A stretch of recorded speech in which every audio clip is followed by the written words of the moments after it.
तर विद्यार्थी मित्रांनो, आपण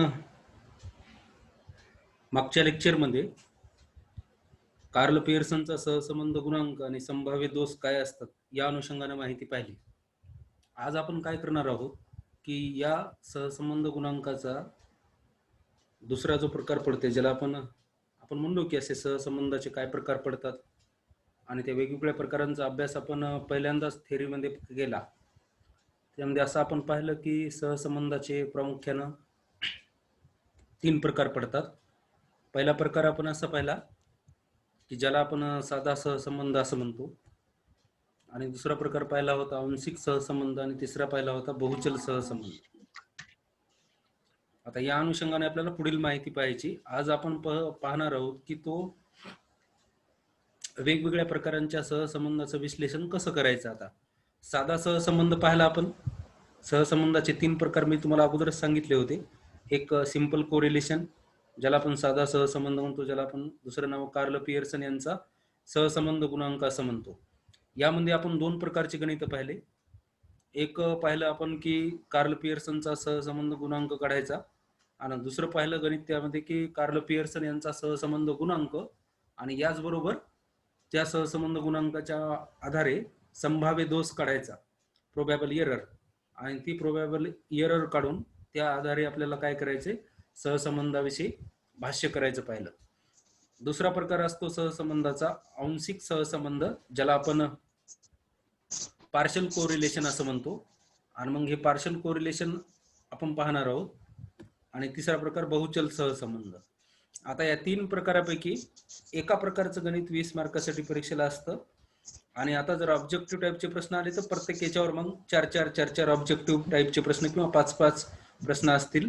अशा पद्धतीची रचना जर परीक्षेचा पॅटर्न MCQ आला तर या पद्धतीने राहील. त्यामुळे हे सर्वच बाबी अत्यंत महत्वाच्या असलेल्या आहेत. तर आपण सुरुवात करूया आज आंशिक सहसंबंधाला. आंशिक सहसंबंध म्हणजे काय याची आपण मागच्या वेळेसच व्याख्या पाहिली. जेव्हा आपण एकाच वेळी 2 पेक्षा अधिक 3 चलांमधील सहसंबंध माहित करताना एखादं चल स्थिर गृहीत धरलं जातं व सहसंबंध काढला जातो, तेव्हा त्या सहसंबंधाला आपण काय म्हणतो, आंशिक सहसंबंध असं म्हणतो. आता हा आंशिक सहसंबंध काढायचा कसा, या अनुषंगाने आज आपल्याला माहिती काय पाहायची. म्हणजे सहसंबंध गुणांकामध्ये आपण 2च चलांचा अभ्यास करून सहसंबंध गुणांक काढला आतापर्यंत. आता 2 पेक्षा जास्त चल आली आणि त्याच्यापैकी एक चल आपण स्थिर गृहीत धरलं आणि उरलेल्या 2 चलांमधील सहसंबंध गुणांक काढला, तर त्याला आपण काय म्हणणार आहोत, आंशिक सहसंबंध असं म्हणणार आहोत.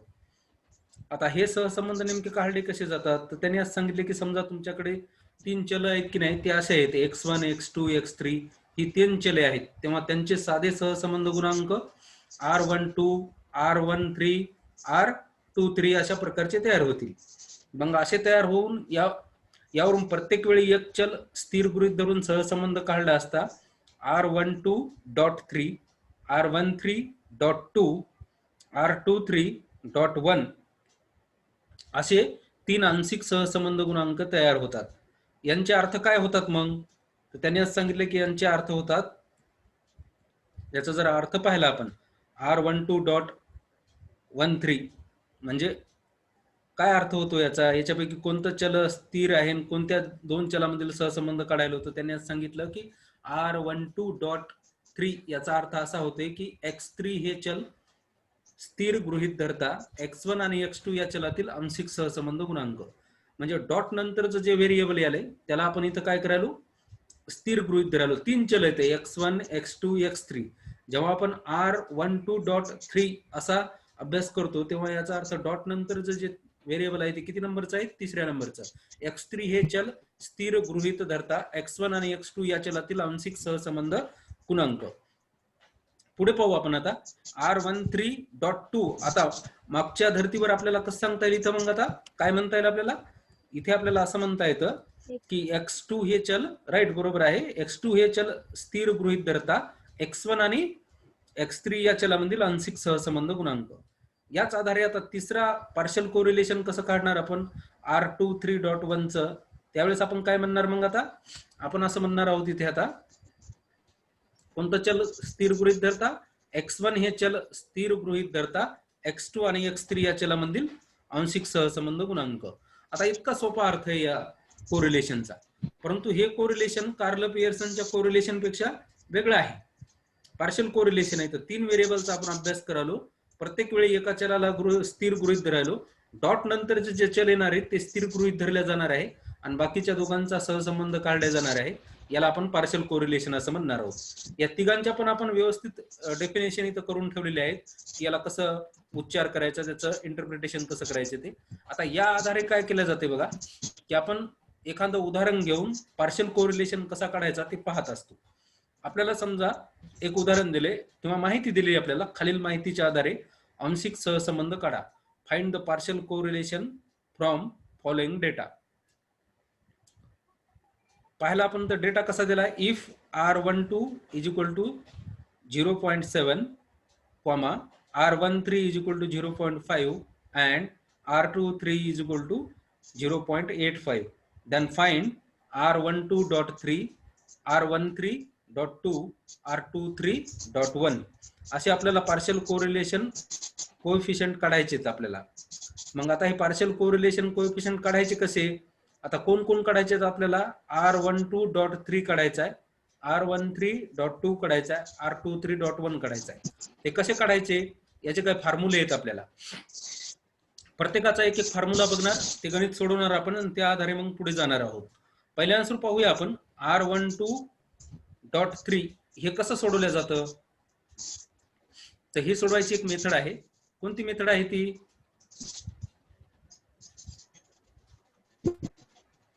तर त्यांचं असं म्हणणं आहे बघा, काही विद्यार्थी जॉईन व्हालेत, मी जॉईन करून घेतो त्यांना. तर त्यांनी असं काय सांगितलं आपल्याला की R12.3 हे कसं काढलं जातंय. त्यांनी सांगितलं तुमचा जो किती होते व्हेरिएबल R12, R13, R23, याचा फॉर्म्युला असा तयार होतो बघा, R12 minus R13 into R23 divided by under root 1 minus R13 चा square another under root 1 minus R23 चा स्क्वेअर. आता हे कसा फॉर्म्युला तयार झाला, फॉर्म्युला कसा तयार झाला याचा, तर फॉर्म्युलाचा आधार आहे बघा की आपल्याला काय काय दिलेलं आहे. आर आपण जर पाहिलं आपल्याला काय काय दिलेलं आहे त्यांनी, आपण पाहूया की आपल्याला त्यांनी काय काय इन्फॉर्मेशन दिलेली आहे. ही जर पाहिली आपण तर आपल्याला असं दिसून येते की R12 दिलाय, R13 दिलाय आणि R23 दिलाय. आता यांचंच कॉम्बिनेशन करून आपण काढत असतो. तर R12.3 काढलं की नाही, त्यांनी काय करतात बघा, या दशांशच्या अगोदरचा R12 इथं जसा तसा घेतलाय, R12 मायनस आता राहिले कोणते, मग R12 जर गेला तर राहिले कोणते, R13 आणि R23 minus R13 multiply by R23. आता हेच दोघं खाली वर्गमुळात येतात आणि 1 मायनस होते बघा. हे दोघं कसे हो येतात,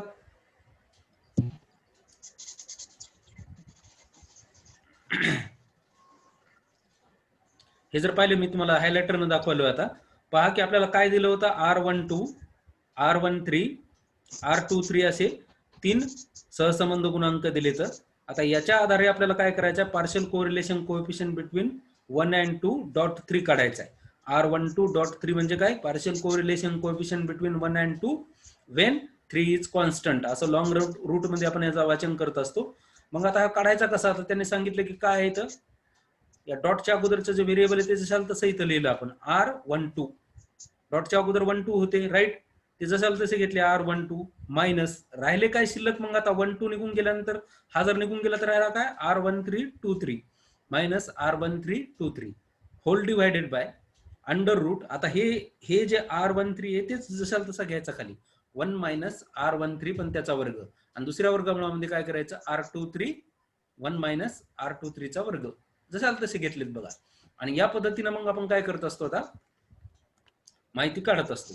आता या फॉर्म्युल्यामध्ये हा पार्शियल कोरिलेशन कोएफिशियंटचा फॉर्म्युला आहे. यामध्ये काय करू आपण, आता यामध्ये माहिती भरू आपल्याला दिलेली.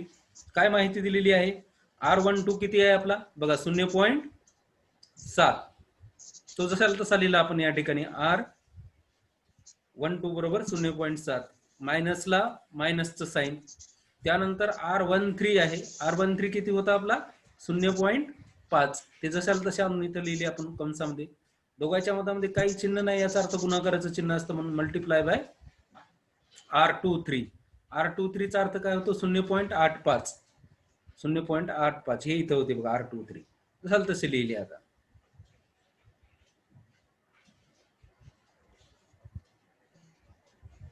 यानंतर पाहू आपण आता पुढे काय करणार आपण, की या फॉर्म्युल्यामध्ये त्या अंडर रूटच्या खालची बाजू पाहणार आहोत आपण.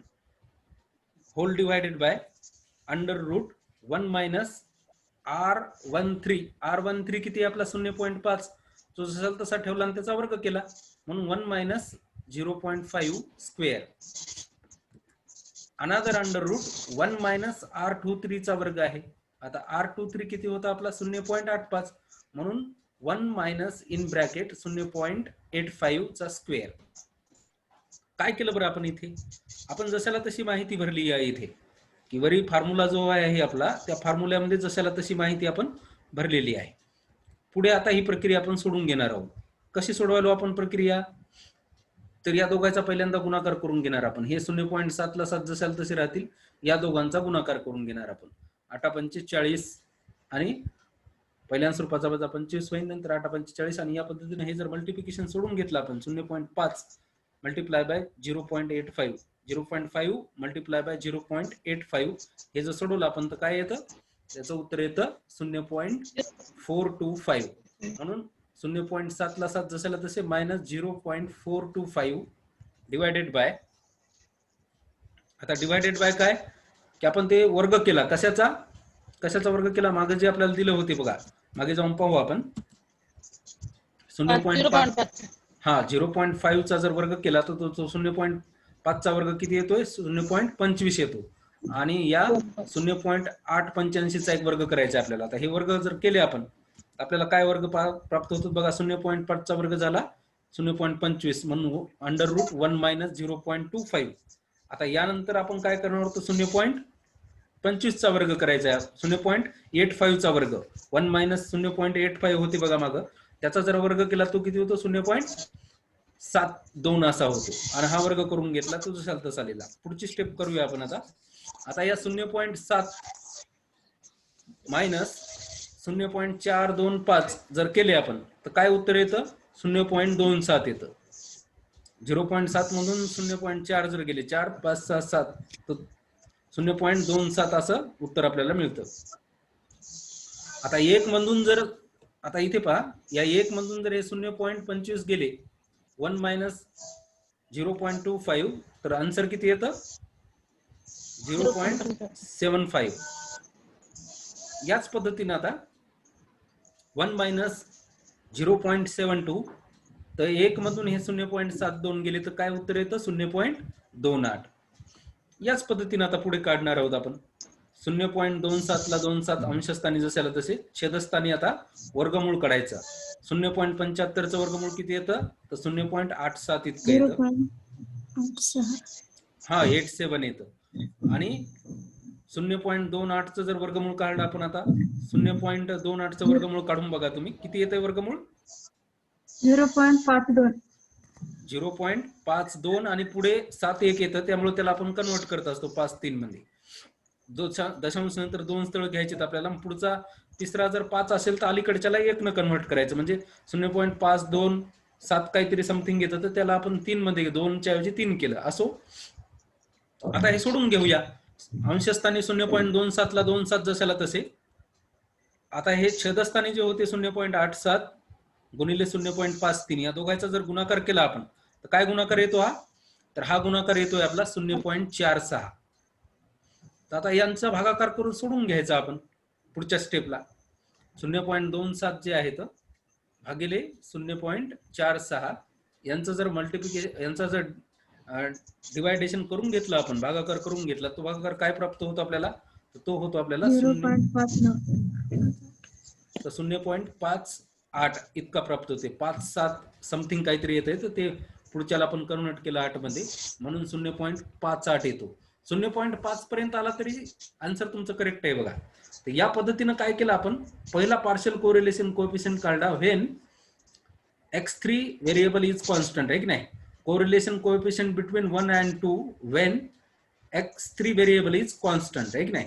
म्हणजे याचा अर्थ काय की R12.3 काढला आपण, म्हणजे तिसरं व्हेरिएबल स्थिर असताना पहिल्या आणि दुसऱ्या व्हेरिएबल मधील आंशिक सहसंबंध गुणांक आपण इथे काढलेला आहे. चला पुढे जाऊ आपण. आता दुसरा काढू आपण. दुसरा पार्शियल कोरिलेशन कोएफिशियंट काय आहे, 13.2. आता याचा फॉर्म्युला काय तयार होतो मग? याचा फॉर्म्युला तयार होतो याच आधारे बघा, मी तुम्हाला म्हणलं दशांशच्या अगोदरचं जे आहे दशांशच्या अगोदरचे काय नंबर आहेत R13, ते जशाला तसे घेतले R13. आता शिल्लक कोणते राहिले मग? शिल्लक राहिला R12 आणि R23, कारण 1 तर गेलेला आहे, आणि म्हणून मग R13 minus R12 into R23. आता डिवायडेड बाय वर्गमुळात काय करणार मी म्हणलं होतं तुम्हाला, 1 मायनस पहिल्यांदा हे येणार आणि दुसऱ्या वर्गमुळामध्ये 1 मायनस हा कोरिलेशन कोएफिशियंट येणार आहे. मग आता पहा तुम्ही सोडून काय येईल मग वर्गमूळ 1 मायनस R12 चा स्क्वेअर आणि दुसऱ्या वर्गमुळामध्ये 1 मायनस R23 चा वर्ग.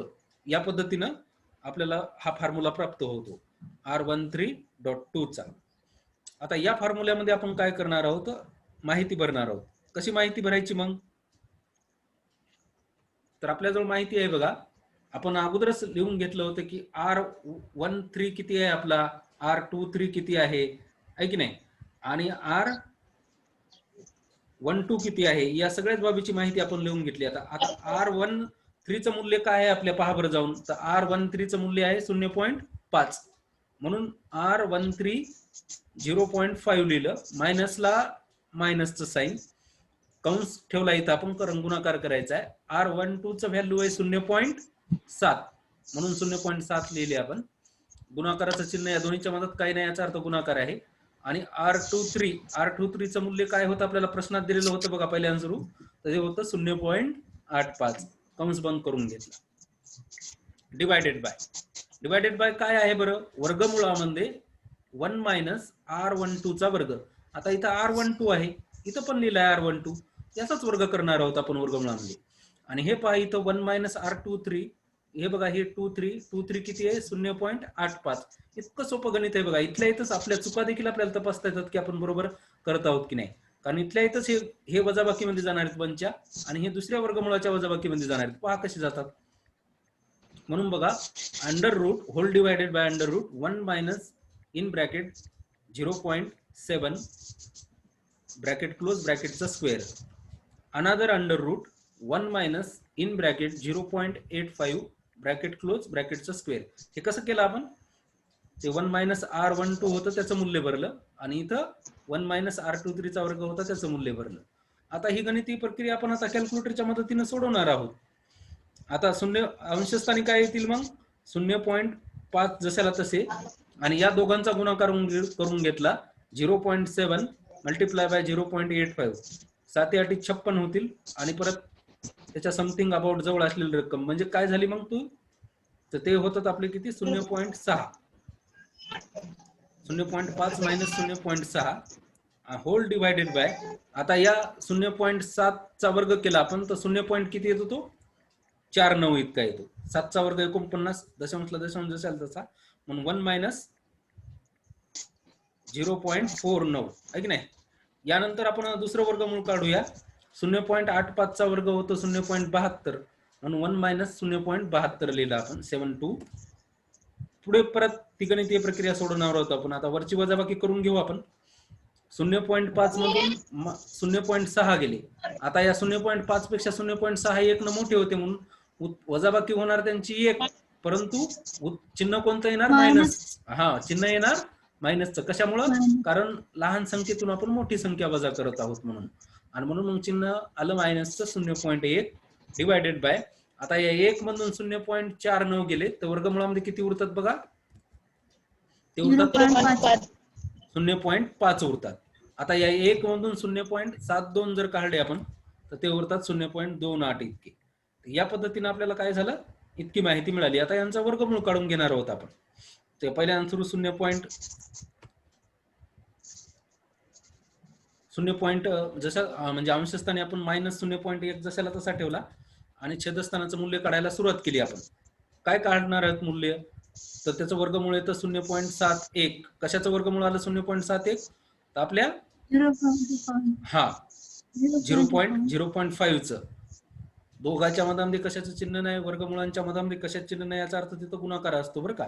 आणि म्हणून मग दुसऱ्या वर्गमुळामध्ये 0.53 इतकं यायला उत्तर. तर या पद्धतीनं काय झालं आता 0.53 इतकं आपल्याला कशाचं उत्तर मिळालं, दुसऱ्या याचं. दुसऱ्या वर्गमुळामध्ये काय होते आपले 0.28 इतके होते, आहे की नाही. आणि मग ते 0.53 इतकं उत्तर आपल्याला आल्याचं दिसून येतं. बरोबर पाहूया आपण आता. बरोबर केल्यानंतर याच्या पुढे आपण ही गणितीय प्रक्रिया सोडून घेणार आहोत. -0.1 जशाला तसे या दोघांचा खालचा गुणाकार करून घेणार छेदस्थानच्या संख्यांचा. छेदस्थानी काय काय आहेत, 0.71 गुणिला 0.53 या दोघांचा गुणाकार करून घेतला आपण. तर हा गुणाकार येतोय 0.38. आणि आता ही भागाकाराची प्रक्रिया आपण सोडून घेणार. यामुळे आपल्याला पार्शियल कोरिलेशन कोएफिशियंट 13.2 मिळतो. किती मिळते उत्तर याचं, तर मायनस मध्ये उत्तर येईन आपलं, कारण एक संख्या मायनस मध्ये आहे आणि एक प्लस मध्ये आहे. मायनसच्या 0.1 ला प्लसच्या 0.38 न जर भागाकार केला तर उत्तर येतं मायनस 0.26. हा -0.26 इतका आन्सर आपल्याला आल्याचं दिसून येते. अशा पद्धतीने आपला दुसरा देखील कोरिलेशन कोएफिशियंट माहित झाला आपल्याला. दुसरा पार्शियल कोरिलेशन कोएफिशियंट काय आला, R13.2 बरोबर आहे -0.26 इतका. याच पद्धतीने आपण आता काय करणार आहोत, तिसरा कोरिलेशन कोएफिशियंट काढणार आहोत.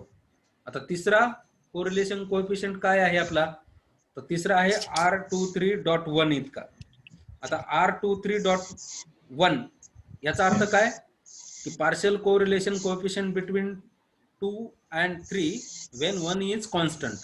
आणि व्हेरिएबलच्या बाबतीत जर बोलायचं झालं तर partial correlation coefficient between x2 variable आणि x3 variable when x1 variable is constant. या आधारे आपण आता हे सोडवणार आहोत. आता याचा फॉर्म्युला काय आहे, मग याचा फॉर्म्युला कसा तयार होईल, आता तुम्ही प्रेडिक्ट करा मागच्या फॉर्म्युल्यांच्या आधारे. याचा फॉर्म्युला तयार होतो अंशस्थानी R23 मायनस, पहा तुम्ही असाच तयार होईल R23 मायनस, मग R23 गेल्यानंतर राहिले काय 12 आणि 13. आता डिवायडेड बायचं तर किती सोपं आहे बघा, अंडर रूट काय येईल मग सांगा मला आता, याला भागिले काय येईल, 1 minus R12 square, R12 square, आणि अनादर वर्गमुळामध्ये काय येईल मग 1 मायनस R सांगा 13 स्क्वेअर. हा 13 स्क्वेअर, अगदी बरोबर आहे बघा. मग म्हणून वर्गमुळामध्ये कसं येईल बघा, R in under root 1 minus R12. मी अगोदरच सांगितलं तुम्हाला की हेच इथे येऊन थांबतात असे, 1 मायनस R12 चा स्क्वेअर अनादर अंडर रूट दुसऱ्या वर्गमुळामध्ये 1 मायनस R13 चा स्क्वेअर, हे इथे येऊन बसले असे. आता परत ही माहिती आपल्याला भरायची. R23 चं मूल्य किती आहे आपल्या, R23 चं मूल्य पाहिलं आपण तर 0.85 इतकं आहे, मायनसला मायनस. आता R12 बरोबर R12 आहे आपला 0.7 कोणीला R13 0.5 इतका. आता या माहिती आपण भरल्यानंतर पुढे काय करतो आपण की आता होल डिवायडेड बाय या वर्गमुळातल्या बाबी लिहून घेतो. वर्गमुळामध्ये किती होते R12 किती आहे आपला 0.7 म्हणून divided by under root 1 minus 0.7 चा स्क्वेअर अनादर अंडर रूट 1 मायनस 0.5 चा स्क्वेअर म्हणजे दुसऱ्या वर्गमुळामध्ये. आता हे आपल्याला गणितीय प्रक्रिया सोडून घ्यायच्या. पहिल्यांदा हे 0.85 जशाल तसे राहतील, या दोघांचा गुणाकार करून घेणार, नंतर खाली वर्गमूळ जशाल तसं राहील आणि याचा वर्ग करून घेणार फक्त आपण, आणि इथे पण वर्गमूळ जशाल तसं राहील याचा फक्त वर्ग करून घेणार. या पद्धतीने सोडणार आहोत आपण. चला सोडूया मग. 0.85 जशाला तसे ठेवले बघा आपण, आणि या दोघांचा गुणाकार करून घेतला, 7 35 होतो 0.35 आहे की नाही. पुढे होल डिवायडेड बाय परत 1 मायनस या 0.7 चा वर्ग केला आपण, 7 चा वर्ग किती येतो 49 येतो म्हणून 0.49 म्हणून 0.49 इतका येईल, आणि म्हणून 1 मायनस 0.49. आता परत 5 चा करायचा आहे, 5 चा वर्ग आपल्याला माहिती 25 असतो म्हणून 0.25 1 मायनस अंडर रूट मध्ये 1 मायनस 0.25. सोडूया ही प्रक्रिया आपण. आता वरची वजाबाकी करून घेऊ अगोदर, नंतर हे वर्ग यांची वजाबाकी करून घेऊया, म्हणजे वजाबाकी तेवढ्या करायच्यात आपल्याला. आता 0.85 मधून 0.35 गेले तर उरतात किती 0.5 डिवायडेड बाय 1 मधून 0.49 गेले तर किती उरतील मग 0.5 1 उरेल, 1 घ्यायची गरज देखील नाहीये. आणि म्हणून दुसऱ्या वर्गमुळामध्ये आता इथं 1 मधून 0.25 गेले तर किती उरतील 0.75 उरतील, 0.75 उरतात. आणि अशा पद्धतीने हे आपण वजाबाकी करून घेतलेले आहेत. आता या 0 पॉईंट आता पुढे काय होईल, याचं वर्गमूळ काढावं लागेल, याचं वर्गमूळ काढावं लागेल आणि दोघांच्या मधामध्ये काही नाही याचा अर्थ गुणाकार आहे. पुढच्या स्टेपला आपण तेच करत असतो. मग पुढच्या स्टेपला आपण हेच करत असतो. टाइम संपत आला बघा, मी फास्ट संपीन थोडं. आपण जर हा गुणाकार केला तर तो येतो 0.71 गुणिला 0.87. आता हा गुणाकार जर सोडून घेतला आपण, अंशस्थांची संख्या 0.5 ला 0.5 जसे तसे 0.71 गुणिला 0.87 यांचा हा गुणाकार किती येतो, 0.62 येतो. आता हा भागाकार जर आपण सोडून घेतला समजा 0.5 भागिला 0.62 तर ते उत्तर किती येतं, 0.81 इतकं येतं. अशा पद्धतीने आपल्याला काय झाले बघा, तिन्ही कोरिलेशन कोएफिशियंट माहित झाले. R23.1 किती झाला आपला, 0.81. अशा पद्धतीने आपल्याला आता तिन्ही पार्शियल कोरिलेशन कोएफिशियंट माहित झाले. अशा प्रकारचे प्रश्न 20 मार्काला परीक्षेला यायचे. आता एमसीक्यू पॅटर्न आल्यानंतर असं येईन की नाही सांगता येणार नाही, परंतु याचे थोडे ऑब्जेक्टिव्ह टाईप मध्ये प्रश्न येतील जर परीक्षेचा पॅटर्न हाच राहिला कोरोना काळामुळे. असो, त्याची आपण प्रॅक्टिस करू नंतर. आता मुळात प्रश्न आपला निष्कर्ष कसा लिहायचा. निष्कर्ष आपण असा लिहिणार आहोत. आपल्याला असं दिलं होतं बघा प्रश्नामध्ये की if R12 is equal to 0.7, R13 is equal to 0.5 and R23 is equal to 0.85. Then find R12.3, R13.2 and R23.1. आपल्याला काय फाइंड झालेत मग, R12.3 माहित झालं आपल्याला 0.58, R13.2 is equal to minus 0.26 and R23.1 is equal to 0.81. तर अशा पद्धतीने आपण काय केलं बघा की आज ही पूर्ण प्रोसिजर, ज्याला आपण पार्शियल कोरिलेशन कोएफिशियंट म्हणतो, तो संपलेला आहे इथे आपला. तर या पद्धतीने याचं प्रिडिक्शन करायचंय. नंतर आपल्याला याच्या कोरिलेशनवर बी बोलता येईल. हा आंशिक सहसंबंध गुणांक आहे, तर हा कसा आहे बरं, R12.3 म्हणजे तिसरं व्हेरिएबल स्थिर गृहीत धरता पहिल्या आणि दुसऱ्या व्हेरिएबल मधील आंशिक सहसंबंध गुणांक हा धनात्मक असून तो कोण्या दर्जाचा आहे, उच्च दर्जाचा आहे, असं देखील आपल्याला म्हणता येईल की नाही. कारण हा काय आहे, 0.5 आहे, 5 4च्या पुढे गेला म्हणजे उच्च दर्जाचा आहे, धनात्मकतेचं चिन्ह आहे म्हणून पॉझिटिव्ह आहे. R13.2 याचं इंटरप्रिटेशन कसं करावं लागेल आपल्याला, की दुसरं व्हेरिएबल स्थिर करता पहिल्या आणि तिसऱ्या चलामधील आंशिक सहसंबंध गुणांक हा ऋणात्मक आणि परत अरेषीय आणि निम्न दर्जाचा आहे. आता एक उत्तर आलं तर रेषीय असतो, दशांश मध्ये उत्तर आलं तर काय असते मग, अरेषीय. हे सगळेच अरेषीय सहसंबंध आहेत, कारण यांचं उत्तर एक मध्ये नाहीये, अरेषीय आहेत, नॉन लिनियर आहेत. आता इथं मायनस चाले, मग ऋण अरेषीय निम्न दर्जाचा सहसंबंध आहे दुसऱ्या नंबरचा. तिसऱ्याच्या बाबतीत इंटरप्रिटेशन कसं करता येईल, की R23.1 याचा आन्सर किती आलंय, 0.81 आहे की नाही, 0.81 आले. तर काय म्हणणार आपण की पहिलं चल स्थिर गृहीत धरता दुसऱ्या आणि तिसऱ्या चलामधील आंशिक सहसंबंध गुणांक हा धनात्मक अरेषीय उच्च दर्जाचा आहे, असं आपल्याला डिटेल इंटरप्रिटेशन करायचं. हे जर इंटरप्रिटेशन आपण लिहित बसलो मागच्या आधारावर, जे तुम्हाला मी थेरी शिकवली अगोदर, सहसंबंध गुणांक म्हणजे काय, त्याचे प्रकार कोणते पडतात, तर त्याच्या आधारावर तुम्ही जर धनात्मक, ऋणात्मक, रेषीय, अरेषीय, निम्न दर्जाचा, उच्च दर्जाचा याच्या आधारे बोलायला गेलात आणि ते पार्शियल कोरिलेशन कोएफिशियंटला लावलं तर ते तुम्हाला एक पेजभर याचं इंटरप्रिटेशन करता येईल आणि ते करायचे. ते 2 मार्काला असतं परीक्षेला, ते आपल्याला करायचंय. तर विद्यार्थी मित्रांनो, इथे ही कन्सेप्ट आपली शिकून झाली. यानंतर आपण आता उद्याच्याला आपण दुसरा पॉइंट बघू, किंवा हेच व्हिडिओ लेक्चर मी टाकीन आणि काही प्रॅक्टिसचे प्रश्न देईन, तर तुम्हाला ती प्रॅक्टिस करावी लागेल. तर इथं आपण ही मीटिंग एंड करणार आहोत. तुम्ही काय करा की तुमच्या कॉमेंट बॉक्स मध्ये तुम्ही या मीटिंगला प्रेझेंट होतात यस म्हणून असं टाईप करा. तर थांबूया आपण इथे. तर सर्वांनी मेसेज करायचे.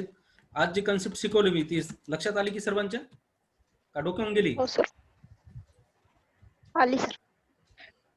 तर ठीक आहे, तुमचा प्रतिसाद चांगला मिळाल्यामुळे काही विद्यार्थी कळाली म्हणायचे, निदान तितकं तरी ऐकायला मिळालं इकडं.